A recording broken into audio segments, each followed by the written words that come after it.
নিষ্ঠুরতায় হার মানিয়েছিল সেই সময়। এটা তো আমাদের ভিতরে একটা জ্বালা যন্ত্রণা ছিল। তার প্রতিহিংসা পরায়ণ হয়ে আমরা কিন্তু তার প্রতিশোধ নেওয়ার জন্য যুদ্ধে গেলাম। দুই দিকে দুটো দড়ি থাকবে, যে দড়িগুলো মাটির তলে পুঁতা আছে।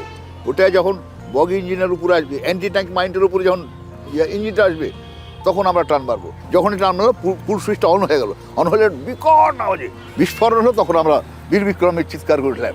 অবিস্মরণীয়, মানে এটাকে ভাষায় প্রকাশ করা হবে। আমার মালা দিতে দিতে দিতে মাথা পর্যন্ত ঢেকে গেছে, চোখ ঢেকে গেছিলো।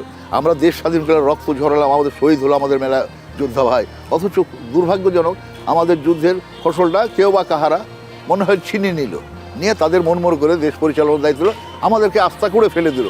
জাতিকে তো আশা পূরণ করতে পারলাম না, তাহলে আমার সান্ত্বনা কোথায়? আবু সাঈদ রংপুরে যখন তাকে গুলি করে পুলিশ যখন হত্যা করে, তখনই মূলত সাধারণ মানুষ, সাধারণ শিক্ষার্থী থেকে শুরু করে সবাই ফুঁসে ওঠে। সেদিন রাতেই ঘোষণা দিলাম যে আসুন আমরা আগামীকাল সাহেববাজার 0 পয়েন্টে মাঠে নামি। আমাদের উদ্দেশ্য ছিল আমরা রেলগেট দিয়ে 0 পয়েন্ট ঢুকবো।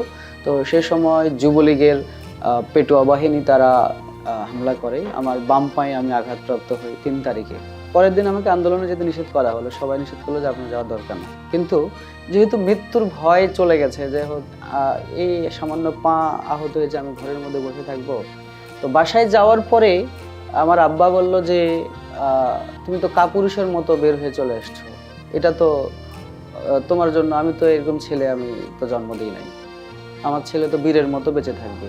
আমার 5টা ছেলে, যদি আমার একটা ছেলে না থাকে তাহলে কোনো আমার সমস্যা নাই, স্বৈরাচার মুক্ত যদি করতে পারো তাহলে তুমি আসবে। আমাদের মূল সমস্যা দুর্নীতি, এবং এই দুর্নীতি থেকে যদি আমরা বের হয়ে আসতে পারি, তবে আমরা নতুন বাংলাদেশের যে আমাদের চাওয়া, সেটি আমরা বোধহয় বাস্তবায়ন দেখতে পাবো।